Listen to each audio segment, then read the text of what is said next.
Hello and welcome back to Reason News. We're examining a surprising development in the complex relationship between the US and South Africa.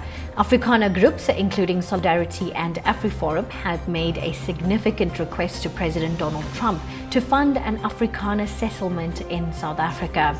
This comes after Trump signed an executive order offering refugee status to Afrikaners, citing alleged racial discrimination by the South African government.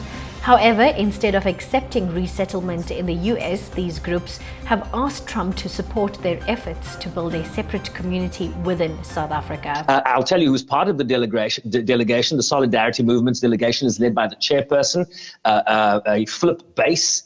It includes Kali Kriel, the AfriForum CEO, Dr. Dirk Herman, the Solidarity CEO, and Jaco Kleinans, who is head of international liaison at the Solidarity Movement. The Solidarity Movement, they say, is grateful to the Trump administration and its willingness to provide assistance to Afrikaners. The delegation handed over a memorandum, as you alluded to, Alicia, to the Trump administration. This memorandum, they say, indicates that the interests of South African citizens, including Afrikaners, can best be promoted through intensified pressure on ANC leaders for pushing so-called radical policies, rather than ending South Africa's participation in the Africa Growth and Opportunity Act, which they say could punish the country as a whole. The delegation further expressed serious concerns about the consequences of the Expropriation Act, the racial laws, which they refer to, calls for violence against Afrikaners, and attacks on Afrikaans schools, such as the Bella Act. During the meeting, Dr. Herman handed over a report which highlights the wide scope of what they believe is discriminatory racial legislation in South Africa. Quote, the current diplomatic crisis was caused by the African National Congress. This is not just a minor diplomatic understanding, according to the delegation that visited the White House. So the big question then becomes, Alicia, who did they meet with? Did they meet with President Trump? Did they meet with the Vice President? They are playing their cards very close to their chest. Dirk Herman of Solidarity and Kali Kriel of AfriForum have emphasized their commitment to staying in South Africa. They believe that with Trump's financial support, they can create a thriving Afrikaner community that addresses their concerns about land ownership and cultural preservation.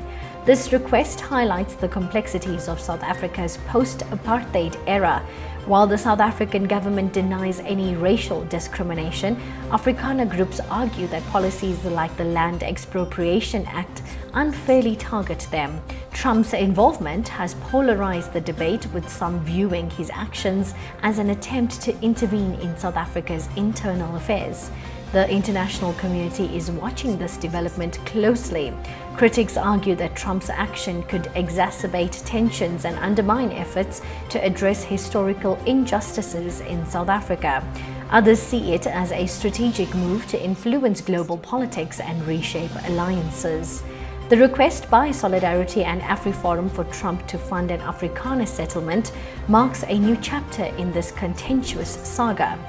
As the situation unfolds, it will be crucial to monitor how these developments impact South Africa's internal dynamics and its relations with the US. What do you think about this request and its implications? Share your thoughts in the comments below, and don't forget to like and subscribe for more in-depth analysis. Until next time, stay informed, stay curious, and stay updated.